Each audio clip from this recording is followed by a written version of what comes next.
Hola, queridos amigos de Contexto. Amigos, hoy nos dedicamos a uno de esos temas médicos que tanto nos gustan porque nos ayudan a cuidar nuestro organismo y a detectar síntomas que pudieran relacionarse con dolencias nuestras o de nuestros allegados. Siempre digo que nuestra primera responsabilidad es nuestro propio cuerpo, este recipiente que nos lleva y nos trae para todas partes y trabaja a la perfección, permitiéndonos movernos, pensar, querer, construir vidas. Entonces, cuidémoslo, ¿verdad? Y si lo cuidamos, pues vamos a vivir principalmente con calidad de vida. Y eso es lo más importante. Bueno, mientras pertenezcamos a este plano, ¿verdad? Este plano terrenal y divino también. Hoy nos acompaña el doctor Carlos Núñez. Él es alergólogo, es inmunólogo y tiene una vasta experiencia médica en esta área y además es un médico que sabe comunicar. Vamos a conversar sobre las alergias, algo que preocupa a la mayoría por el gran número de personas en que se manifiesta. Incluso hay algunos hospitales y comunidades científicas que han declarado que la población mundial, dentro de esta población existe entre un 20 y un 30% de personas que sufren algún tipo de alergia a lo largo de su vida y afirman incluso que esta cifra tiende a aumentar, posiblemente pienso que por la contaminación ambiental. Bueno, pues vamos a darle la bienvenida al doctor Carlos Núñez. Bienvenido, Gracias. Carlos. Un placer tenerlo aquí porque hay muchas interrogantes sobre cómo manejar las alergias y qué es una alergia y qué no, porque incluso hay muchas reacciones que a veces nos decimos, pero ¿esto será una alergia? ¿En qué consiste una alergia? ¿Qué es una alergia? ¿Cuáles son sus causas y consecuencias? Yo he definido en los últimos años, sobre todo después de pandemia, que existe una alergiomanía. Eso es verdad. Ahora, eso es verdad. todo el que estornuda tiene alergia, no dice estoy congestionado. No es verdad. Al que le pica algo en el cuerpo dice tengo alergia. Y por demás se ha hecho ya un hábito el relacionar la alergia con todos los padecimientos. Sin embargo, la alergia se define como una respuesta anormal del organismo ante un agravio externo, llámese ambiental, alimentario, inhalado, tópico, whatever. Pero es un agravio al organismo, el organismo responde liberando una sustancia que se llama histamina, que es la que ocasiona justamente la reacción alérgica. Si bien es cierto que, como dice usted, que la población entiende todo por alergia y que hay per se un alto índice de alergia en los últimos años, creo que las cifras se están quedando cortas. Wow. Por ejemplo, en mi trabajo diario, el 80%, 85% de mis pacientes, no por ser alergólogo, yo tengo que descartar otras patologías Exacto. que son circunstanciales con las mismas síntomas alérgicos. ¿Cuáles se parecerían más? Por ejemplo, en las vías respiratorias, lo que implica rinitis, por ejemplo, una congestión nasal. Existen dos tipos de rinitis, una rinitis alérgica y una rinitis vasomotora, totalmente diferente. Sí. La vasomotora no es alérgica. Sí. Igual, en las vías respiratorias bajas existen patologías como la bronquitis, bronconeumonias, neumonías, que no tienen origen alérgico, sino infecciosos. Entonces, uno se enfrenta a mucha disyuntiva de esclarecimiento de diagnóstico por diferenciación. Igual en la piel, no todo lo de la piel tiene que ver con un eczema, una urticaria o una dermatitis atópica, que es el término actual, de lo que implica la reacción alérgica a nivel de piel. Y entonces pasa, como usted estaba diciendo ahorita, que como todo se cree que es alergia, entonces se toman un antialérgico y siguen su camino. Pero ¿y ese antialérgico hace algún efecto en ese caso? Depende mucho de las circunstancias por las cuales, por ejemplo, el paciente con una congestión nasal se puede tomar un antialérgico y sentir una mejoría relativa. Pero sin ser esa la causa. Sin ser esa la causa. Una mejoría relativa. Sin embargo, el problema no es que se tome uno. El problema es que se toma constantemente un antialérgico sin tener un diagnóstico de un especialista. Y no está atacando la verdadera causa. Exactamente. Ni yendo al especialista adecuado. Para eso existen los alergólogos. Claro.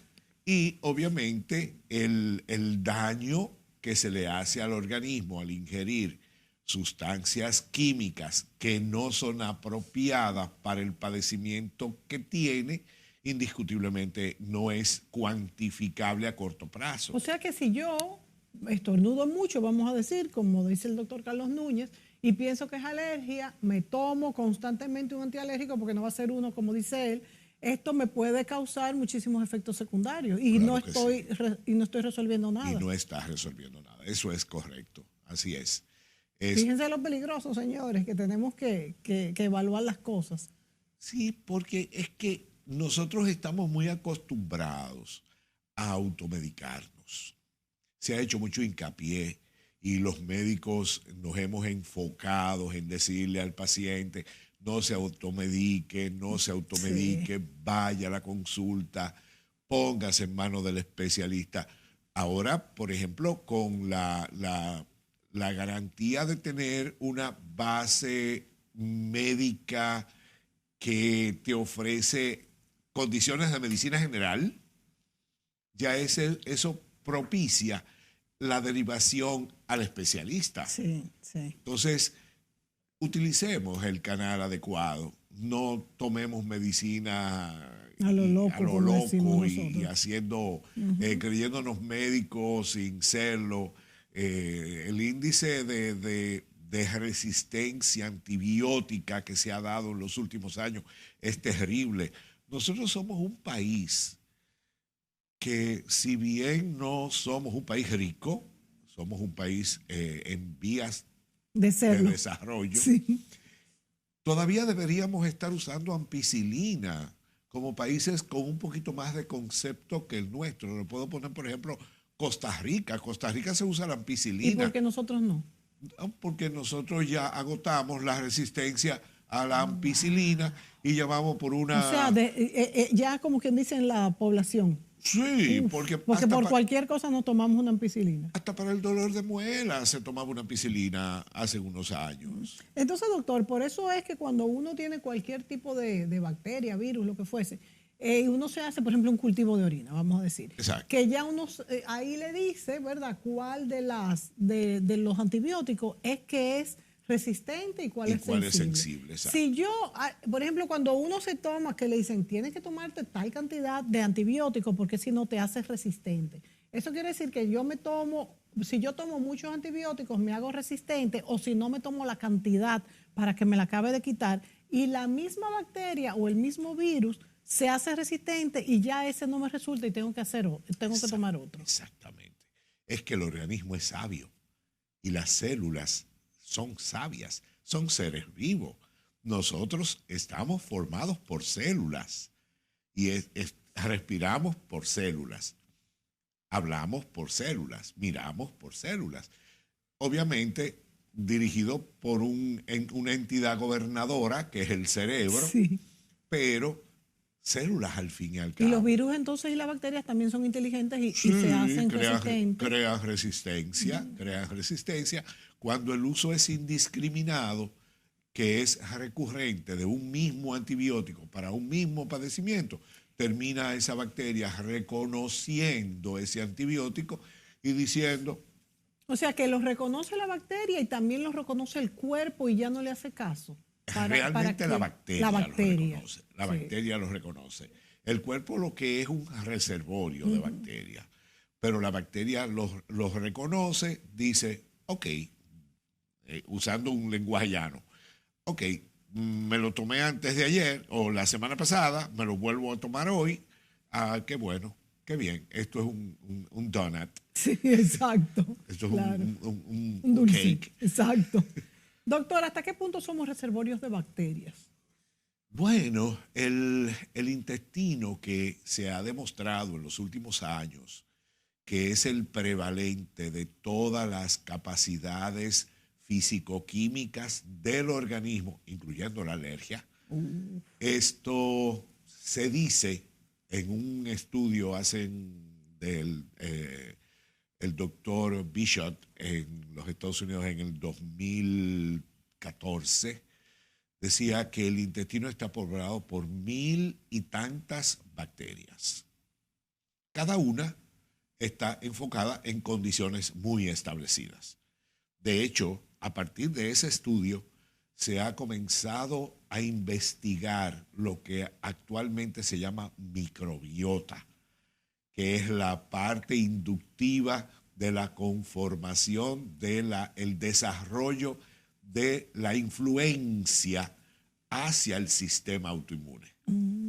Porque hay algunas teorías, no sé si será ese mismo médico, que tiene mucha relación el intestino y el colon con las enfermedades autoinmunes. Sí.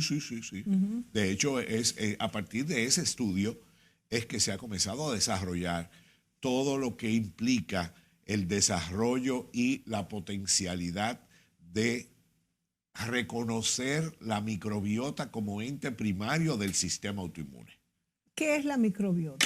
La microbiota es un conjunto de bacterias que tiene el organismo que responde ante situaciones de agravio, inducida por alimentación, inducida por condiciones de tipo cerebrales, estrés, ansiedad, depresión, y obviamente el trastorno microbiótico, la desestabilización de ese sistema conlleva a una desestabilización general de todo lo que es la particularidad de la estabilidad del sistema mismo inmune. O sea, doctor, que tenemos dos aspectos fundamentales en esto, que es, por un lado, la alimentación y por un lado, el estrés, Sí. que pueden influir tanto en el sistema autoinmune como en la provocación de alergias. ¿Es así? Sí. Mira, te lo resumo de esta manera. El cerebro tiene dos condiciones específicas, que son manifestaciones nerviosas. Es directamente el sistema nervioso central, que es autónomo. Pero el sistema nervioso central tiene dos aspectos. Un simpático, que no es simpático, y un parasimpático, que en este caso sería pasivo.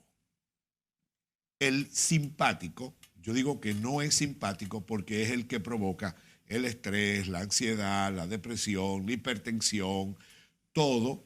Y el parasimpático... ¿Y por qué la hipertensión? Porque la inestabilidad del sistema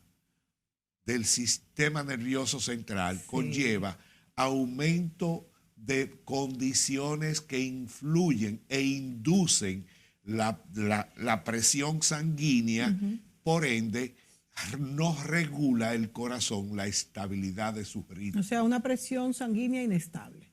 Es correcto. Entonces, el parasimpático es el que se encarga de mantener el equilibrio, el pasivo.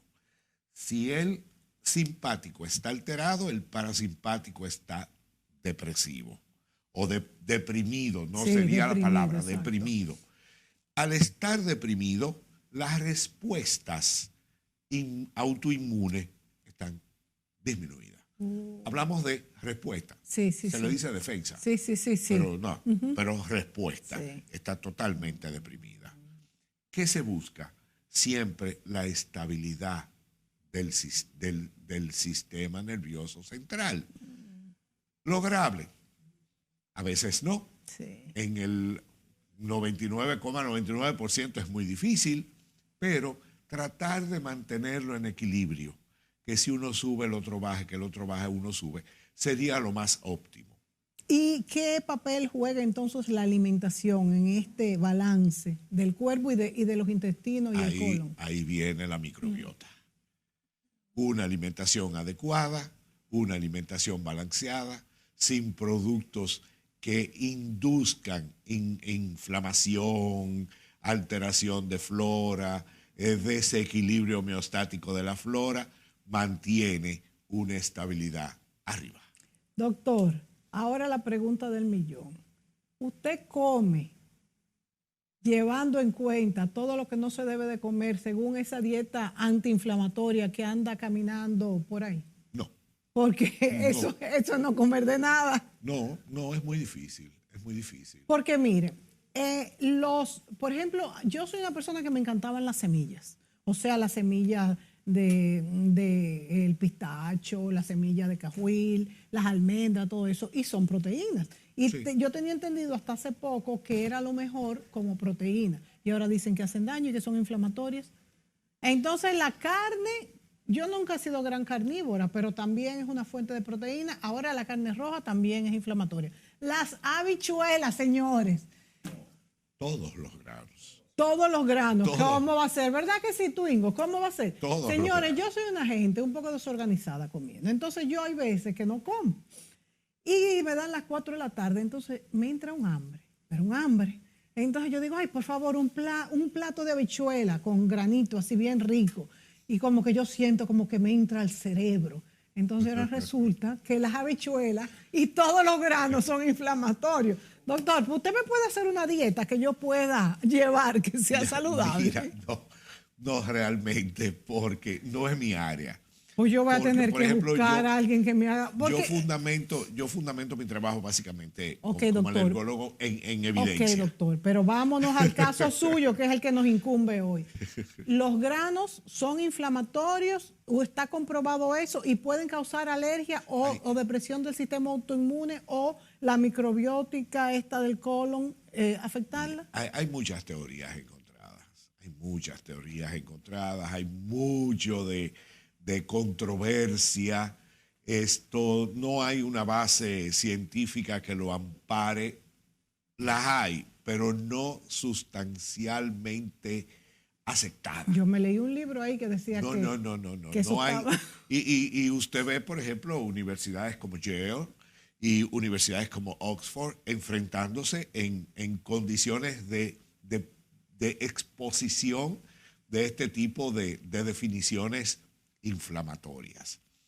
Entonces, hasta que no tengamos una evidencia clarificada y que tengamos un sustento de una casuística que sea de soporte, no tiene uno que jugar al bueno, mira, come poco de esto, come menos de aquello, haz esto acá, haz Y esto la allí. pregunta sería, ¿todos los organismos son iguales o diferentes en cuanto a la asimilación de los alimentos? Entonces, hay en personas que un alimento puede causar una alergia o algo malo, una dolencia, y en otro no. En el caso de las alergias, ¿cómo funciona? Lo que pasa es que en alergia se habla de evidencia y las evidencias las ofrecen primero una buena historia clínica, un buen examen físico y posterior los soportes de investigación que tiene el alergólogo, que son el Skin Reaction Test, el test de alergia.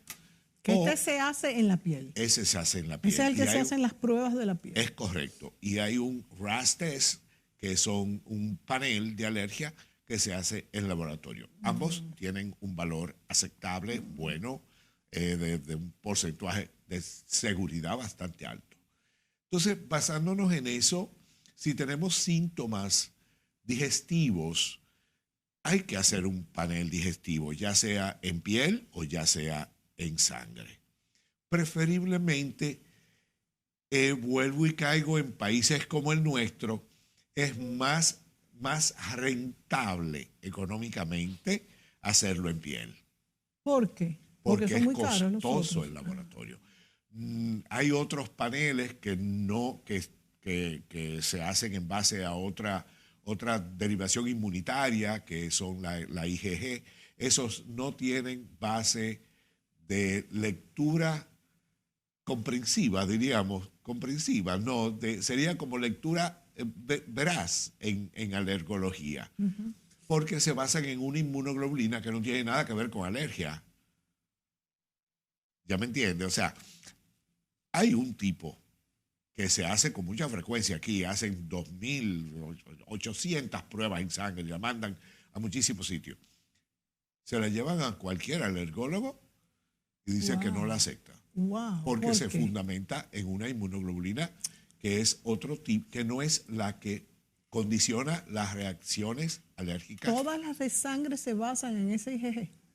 No todas. No todas. No todas. Las de piel, ¿no? No, las de sangre, digo. Las de sangre, no. Las de sangre se basan en IgG. Por eso todas. Pero hay una que se basa en IgG. Esa no es valedera. Entonces, ¿usted considera que y cuesta muchísimo dinero? Sí, que las de piel son mejores, sí, más adaptadas a nuestro mercado. Sí, es correcto. Y todo lo que yo salga alérgica en sangre con esas pruebas es real, ahí no hay equívoco. Sí. Y esas alergias... La equivocación, y me disculpa, perdón, la equivocación sería del interpretador, que le dice que usted es alérgico a X sin serlo. Ahí viene la interpretación del que realiza las pruebas. Sí. ¿Y estas alergias cambian con el tiempo? ¿O cuando uno es alérgico siempre lo va a hacer? No, puede ser. Puede ser un cambio porque es la respuesta del organismo. De hecho, debe usted saberlo, que hay personas que han hecho alergia a los mariscos con una reacción bastante agresiva de edema palpebral, inflamación bucal y demás, y dejan de comer marisco por X cantidad de años o de tiempo, ¿no? Y vuelven y se lo comen y no le da. Pero hay que ser valiente para una persona que le haya dado así con esto y volverla a comer. Lo que pasa es que el organismo no lo reconoce como agresor en ese momento, porque al dejarlo de consumir no es una agresión constante.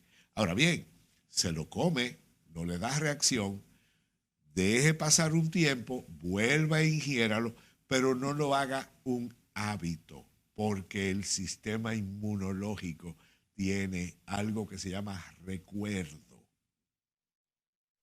Y eso prevalece. Exacto. Ese recuerdo está ahí. Sí.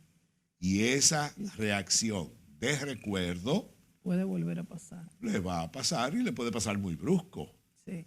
Nos vamos a ir a la pausa, doctor Carlos Núñez, y cuando volvamos me gustaría tratar también esos temas de precisamente si se satura el cuerpo por un alimento que se haya comido mucho y tengamos propensión a ser alérgicos, o eso no tendría nada que ver.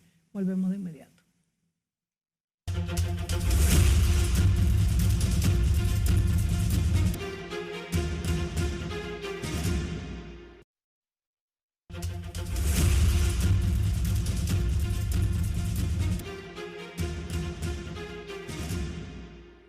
Continuamos con el doctor Carlos Núñez, alergólogo, inmunólogo, hablando, bueno, pues lo que él ha confirmado que es una epidemia, que es que todo el mundo cree que tiene una alergia por cualquier cosa y no necesariamente es alergia.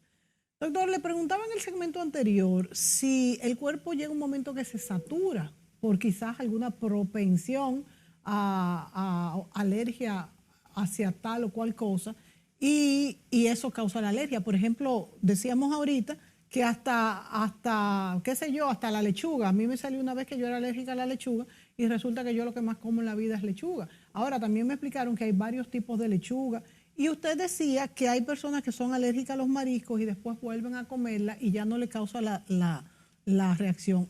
¿Se satura el cuerpo de un mismo producto? ¿Es posible esto? ¿Y causa alergia? No se satura. Responde. Responde. Porque al estar con una agresión constante donde el organismo forma un anticuerpo, se lo voy a plantear de esta manera. Mire. El organismo tiende, vamos a poner células y abajo líquido intersticial que está dentro de las células. Cuando se come marisco, el marisco hay una respuesta dentro de la célula al marisco. Entra el marisco. Esta célula se encarga de producir un anticuerpo. Cuando lo produce, vuelve a ingerir marisco y si la célula está saturada de marisco, lo que hace es que responde liberando histamina. Oh, ok. Es saturación. Sí, saturación, sí. porque lo que hace que el organismo nos crea una reacción alérgica es la creación de anticuerpos. Ujú. Es la creación de anticuerpos, que es la que genera la histamina. La histamina, que es producida por una inmunoglobulina que se llama IgE, inmunoglobulina eosinofílica. Y ¿cómo que se llama? Esa histamina. ¿Cuál es la consecuencia en el cuerpo? La histamina es la que provoca la reacción alérgica. Sea en la piel, sea produciendo inflamación a nivel de pulmón, sea congestión a nivel nasal, sea ojos llorosos. ¿Y por qué coge caminos distintos? ¿Perdón? ¿Por qué toma caminos distintos esa histamina? Por saturación, por respuesta de saturación de las células. Es una respuesta de saturación, como le explicaba ahorita. ¿Cuáles son las alergias más comunes, las que más ve en el consultorio? Vías respiratorias. Actualmente mi pasión, en mi persona, mi pasión es la dermatitis atópica. ¿Cuál es la diferencia de la atópica y de la que no es atópica? Bueno, la atópica es la que es regente por inmunoglobulina E. ¿Y la otra? La otra es una dermatitis, ya puede ser por contacto, ya puede ser por afecciones, virus, bacterias, hongos, parásitos, whatever. Y esa atópica. Esta, ¿verdad? Esa es mi pasión. ¿Y a qué se debe entonces? La dermatitis atópica se ha demostrado en los últimos años que tiene un agraviante muy inducido a alimentos. Los alimentos son el principal agraviante de los dermatíticos atópicos. Se ha demostrado esto en múltiples estudios. Que libera esta histamina. Libera histamina a la piel. La piel se llena de abones, que son unas inflamaciones bastante prominentes, y obviamente el eritema, que es el enrojecimiento. Esto puede resultar brazos, cara, tronco, brazos, piernas. Siendo muy significativo en los infantes, en los pequeñitos, en los pliegues cutáneos. Pero una pregunta, doctor. Si se retira lo que hace daño, ¿cede? Mejora. Pero entonces no es básicamente, si se retira lo que hace daño y no se quita totalmente, es una propensión. No sí, claro. No es simplemente una alergia. Sí, es una alergia. Es una alergia porque, por ejemplo, demostramos que es alérgico porque mandamos a hacer estudios de laboratorio que justifiquen y condicionen la respuesta del sistema inmunológico. En este caso, cuantificamos la IgE y cuantificamos otras células que promueven inflamación y que son liberadores de histamina igual. Al tenerla, pues se hace la investigación alérgica, se esclarece cuáles son los alimentos preponderantes o predisponentes de esta condición. ¿Y puede curarse? Actualmente hay inmunoterapia oral. Hay inmunoterapia para esto.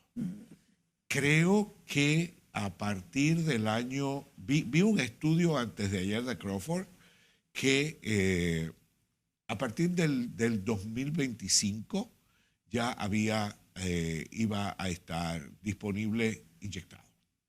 Actualmente estamos limitados en lo que es la inmunoterapia oral alimentaria, pero se ha ampliado mucho. Si se usa esta inmunoterapia oral inyectada, ya no hay que prescindir de no dejar de consumir estos alimentos. ¿O como quiera. Hay que dejarlo de consumir hasta que el organismo cree su propio antígeno. Porque la reacción alérgica es antígeno-anticuerpo. Sí. Entonces, tenemos el anticuerpo, trabajamos con el antígeno. Sí. Cuando el organismo logremos bloquear el anticuerpo con el antígeno, entonces el alimento, polvo, ácaro, polen, ya va a ser recibido sin ser un agresor. Estas alergias o anormalidades del sistema autoinmune son hereditarias. Sí, sí, es autosómico recesivo en todo el porcentaje. Si son ambos padres, si es de la madre, es un 72,7%. Uf. Si es del padre, un 65%. Y si es de ambos padres, un 89%. Wow.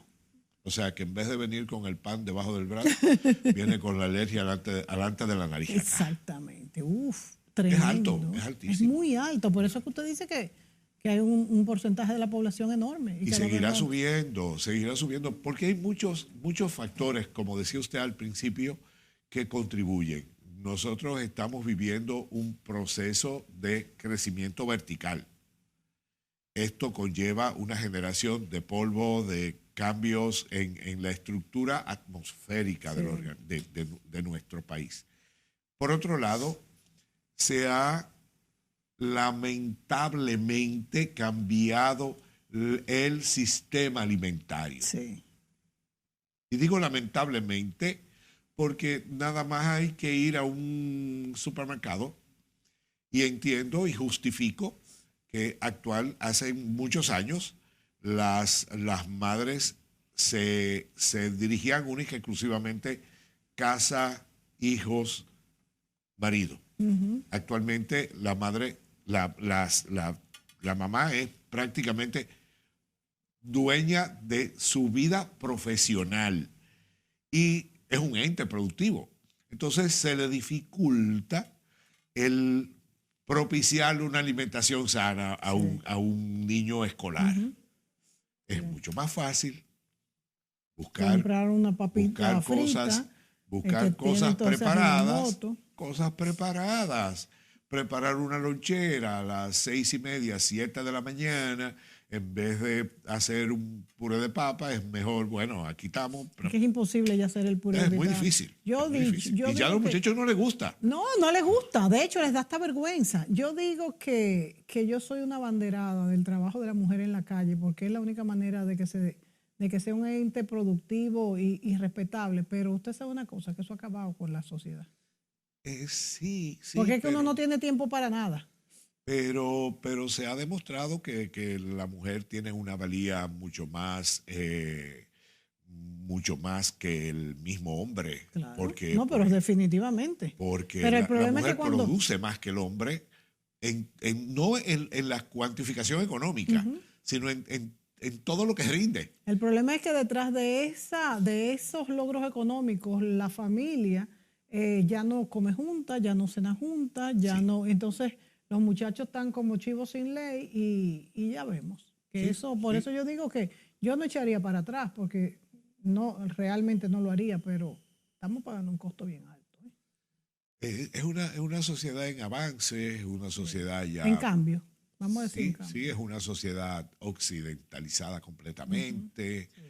Esto no es simplemente en las grandes cadenas de tiendas y comida que tenemos en el país, sino en todos los aspectos de la vida cotidiana. Esto americanizada, ¿no? Occidentalizada, sí, adaptada a nuestro país, pero occidentalizada al fin y al cabo. Entonces el cuerpo lo siente. Claro. El cuerpo lo siente. Claro, entonces comemos diferente, tenemos todo. Yo misma cuando me da hambre y son las 1 y yo abro dos de esos snacks, y me los como, papita frita, platanito y... Lo que fuera, más rápido. Y sigue, como dicen aquí, sigue volado. Uh-huh, y sigue volado, exacto. Sigue volado. Entonces, esas reacciones inflamatorias, exacto, se desencadenan y causan todo este tipo de alergias y más allá. Y más allá. Y las alergias que no se atienden terminan siendo unas... competencia de vida. Las alergias que no se atienden modifican tu genética y tú puedes darlo a un hijo tuyo porque ya se instaló. No, no necesariamente. Lo que se promueve es un gen que se tiene como autosomía, que es el que es sensibilizante a la condición alérgica. O sea, por ejemplo, Ujú. una persona alérgica a la leche no transmite la alergia a la leche a Sí, su si no es descendencia. gen. El El gen. gen. Ujú. Esta descendencia puede ser muy tolerante a la leche, pero no así a la bichuela, que habrá usted Exacto, ahorita. exacto. Un niño que haya sido alérgico a la leche en los primeros meses o primeros años de su vida, ¿puede dejar de ser alérgico a la leche? Habría que definir dos cosas. ¿A qué es la alergia? Si es a la Si es lactosa, alergia o si es también. intolerancia. Eso sí. Porque las intolerancias son transitorias. Las Las intolerancias son intolerancias son por transitorias. una disminución de una respuesta de una enzima que se llama lactasa. Sí. Entonces, en la medida en que el niño va creciendo, comienza a crecer la microbiota y comienza a producir lactasa. Ujú. Las alergias son diferentes. Las alergias conllevan una serie de investigaciones para poder tener una condición de veracidad fehaciente Sí, de que esta persona es alérgica a la leche, porque eso es una línea de vida. sí, sí. Ujú. Es muy distinto El entonces. APL, Ujú. el alérgico a la proteína de la leche, es un problema de vida. Se vive, pero tiene que saber vivir y Como, tiene que comenzar a saber la lectura de lo que se come. como la mayoría de las cuestiones crónicas, se podría decir que la alergia es una enfermedad crónica. Sí. Sí, De hecho, está considerada en los tiempos actuales, está considerada como una enfermedad. eso le iba a preguntar. Es una enfermedad. Sí, sí, está considerada actualmente. Ya España, de hecho, ya la declaró enfermedad del siglo XXI.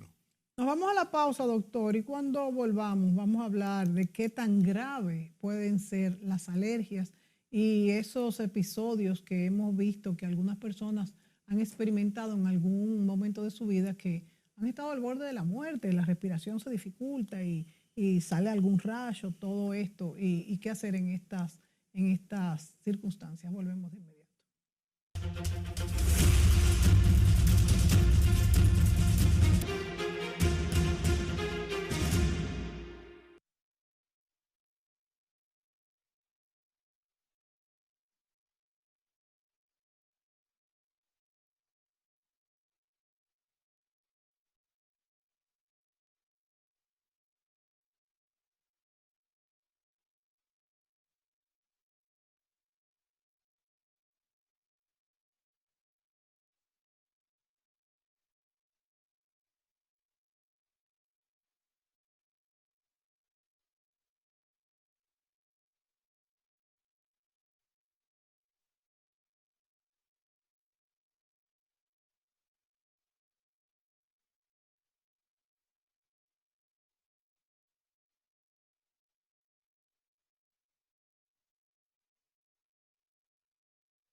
Señores, las alergias. Conversamos con el doctor Carlos Núñez y le preguntaban en el segmento anterior qué tan grave es una alergia, esos episodios alérgicos.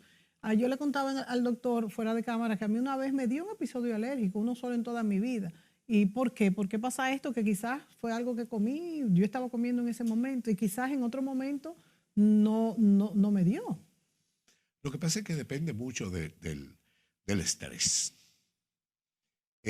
Como le decía, el simpático que no es simpático, el parasimpático. Si hay mucho estrés, mucha sobrecarga, de múltiples factores, que no vamos a entrar en detalles, pero múltiples factores personales y que dejen correr la imaginación, indiscutiblemente que eso que comió responde a una condición de respuesta del organismo, pero básicamente fundamentada en el desequilibrio del sistema nervioso central. Las alergias tienen mucho que ver, hay muchas condiciones de estrés en alergia, sobre todo en dermatitis, que era lo que hablábamos ahorita, dermatitis atópica por abones y demás, dermatitis de otro tipo, ya sea virus, bacterias o condiciones emocionales.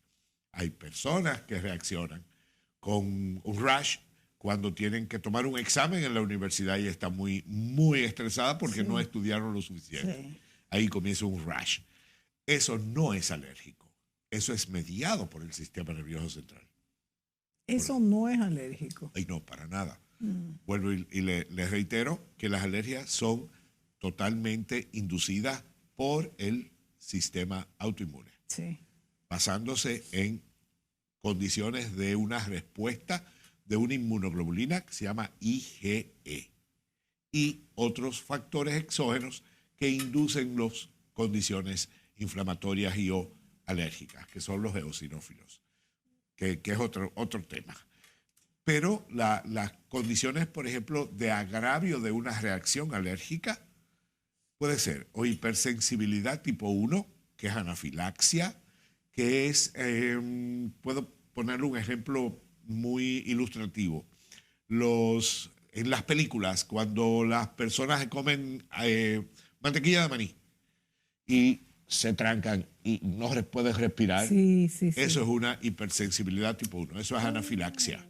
Sí. Igual esa es la que se tranca aquí, que es muy grave. Sí, que es una obstrucción a nivel de tráquea, que no permite el paso de aire. Hay que hacer una traqueotomía. Y entonces, pero ¿cuál es la causa de esa específicamente? Eso es hipersensibilidad pero entonces, tipo 1. ¿no es alergia? Sí, claro. Es alergia. Es una hipersensibilidad. Pero va siempre, entonces, cuando tú tienes eso. No necesariamente. ¿También tiene que ver con el estado del estrés? No, esta no. Esta es la respuesta agraviante del sistema inmune cuando tiene un anticuerpo que no ha producido antígeno. Esto se determina, entonces ya habría que, el paciente sabe a lo que es alérgico. Por ejemplo, cuando dicen es alérgico a la aspirina, es este tipo de alergia. Es alérgico a la aspirina porque se le han hecho pruebas de investigación y ya se sabe que es alérgico a la aspirina o alérgico a la penicilina. El que es alérgico a la penicilina la están preparando allí y cae aquí. Entonces hace una hipersensibilidad tipo 1, que es lo que nosotros llamamos anafilaxia. Y hay pacientes que han muerto de esto. Claro, si no se tiene una atención inmediata. Y un antídoto. He escuchado que hay personas que tienen que viajar, que tienen este problema, tienen que viajar con esto. Es un autoinyector. Exacto. Es un autoinyector que es por epinefrina, pero el autoinyector no corrige el estado. El autoinyector te permite ponértelo y llegar a la emergencia. Llegar a la emergencia simplemente. Sí. Lo que te hace es una carga muy brusca de un tipo de receptor beta adrenérgico que bloquea la síntesis de la IgE, entonces de la histamina. Entonces, esto te permite llegar a la emergencia. Ya tú te lo pones, inmediatamente respira y vete a la emergencia. ¿Qué tiempo dura este efecto aproximadamente? Eso depende de cada quien. Porque si tú estás en una carretera. No, pero te permite, bueno, míralo ahí, el autoinyector. Sí. Te permite llegar a la clínica. O sea, es bien sencillo entonces. Viene preparado. Como una bombita. Viene preparado, viene para niños y adultos. Muy interesante. Hay varias marcas comerciales. Es una agujita pequeña, ¿verdad? Sí, es una agujita. Apenas el aparato, desde que lo inyecte de una vez por bolo, entra. Y esto te lo indica el médico por los síntomas, ¿no? Cuando tú has por la gravedad, esencialmente la gravedad de las condiciones alérgicas. Esto, sobre todo, se indica mucho, en los Estados Unidos se indica mucho por la mantequilla de maní. Uf. En otros países, por ejemplo, en España, por los arándalos y por otros tipos ¿Son de... tan alérgicos estos, Sí, estos sí, alimentos? sí. Nosotros aquí debiéramos tener una distribución de este producto, Sí. que no lo tenemos. No. No lo tenemos. Bueno, ahí ves Mira el autoinyector. Ah, mira la agujita. Es Uf, pequeñita, la agujita es pequeñita, sí. bien chiquita. Entonces usted tiene pacientes, doctor, que andan con su inyector. Ahí sí. Sí. Yo tengo un paciente, de hecho, tengo un paciente que anda con 2. ¿Por qué con 2? No, porque ella prefirió, si se le acaba uno, Claro, tiene claro. que usarlo, tener el otro y no esperar. Claro, y viajar ella ha para tenido estos episodios. todavía, es como yo le decía a ella que el autoinyector es como los seguros internacionales, qué bueno tenerlo y no usarlo. Pero nunca ha tenido un episodio ella. Ella no, pero otro paciente mío sí. Otro Y entonces, paciente ¿cómo sí, ella sabe que puede tenerlo? por la gravedad del síntoma.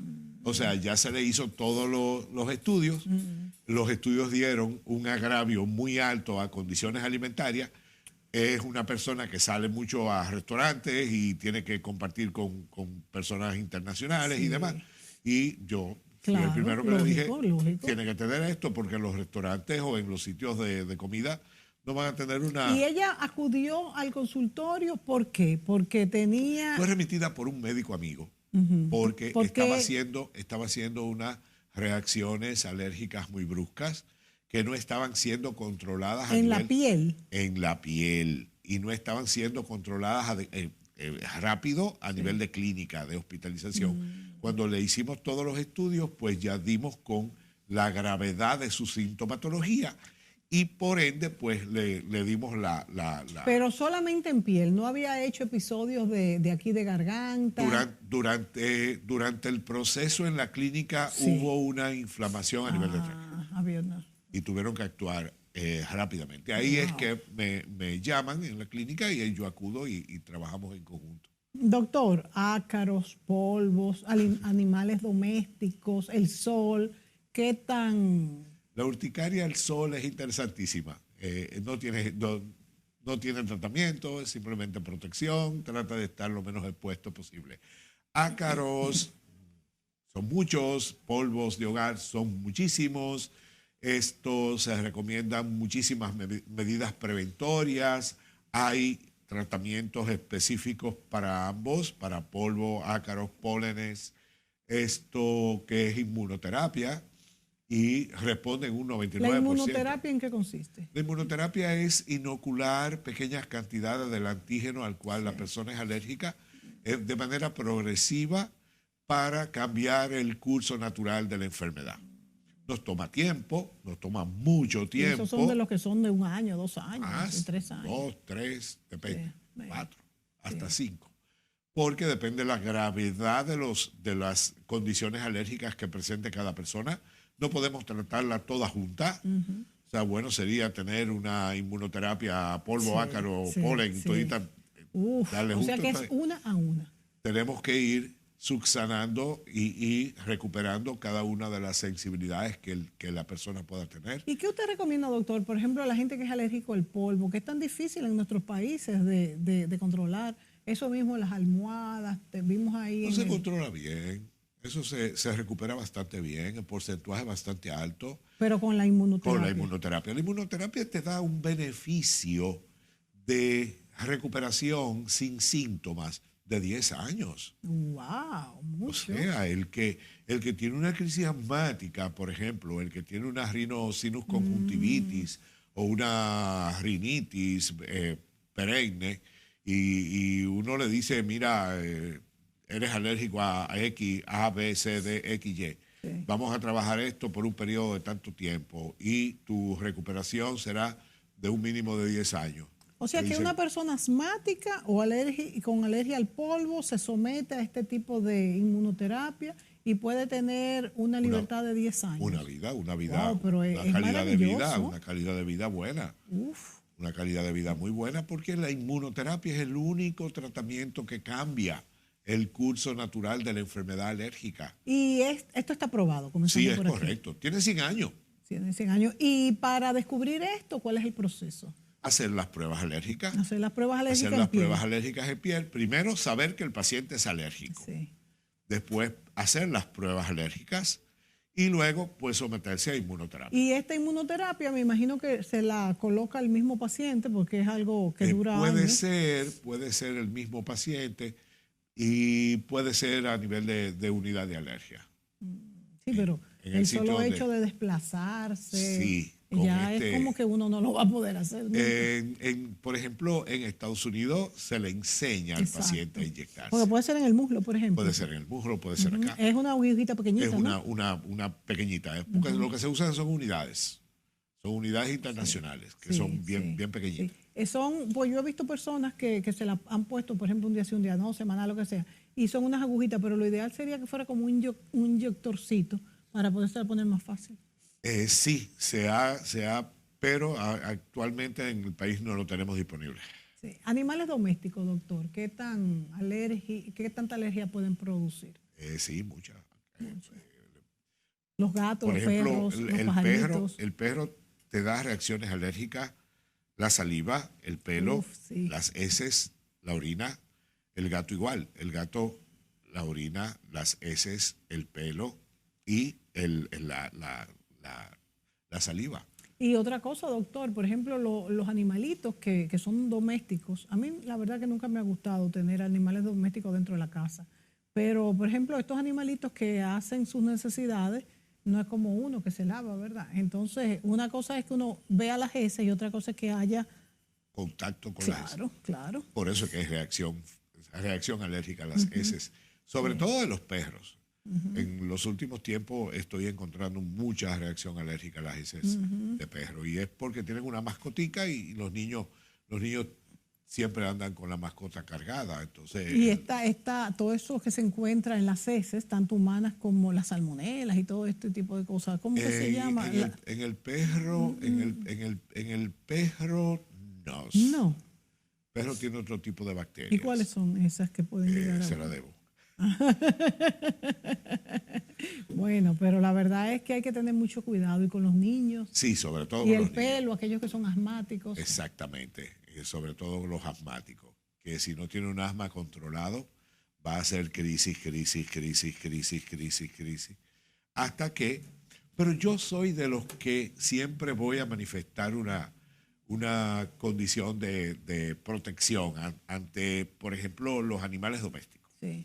Si existe inmunoterapia a los animales domésticos. A los animales domésticos. Claro. ¿Se le puede colocar inmunoterapia a los animales? No, a los animales no, al Ay, pero al es que eso, humano. doctor, mejor es no tenerlo. No, pero si el niño está encariñado con su perrito, tú vas a tener entonces... Usted que es tan antimedicamento, mejor ponerle la inmunoterapia y dejar Claro, es que la inmunoterapia es un tratamiento inocuo. inocuo. Es el único tratamiento que se usa en mujeres que si salen embarazadas en Pueden tratamiento seguir de inmunoterapia usando. no puede continuar sin el menor efecto secundario ni para ella ni su No ni su tiene producto. ningún efecto secundario. No.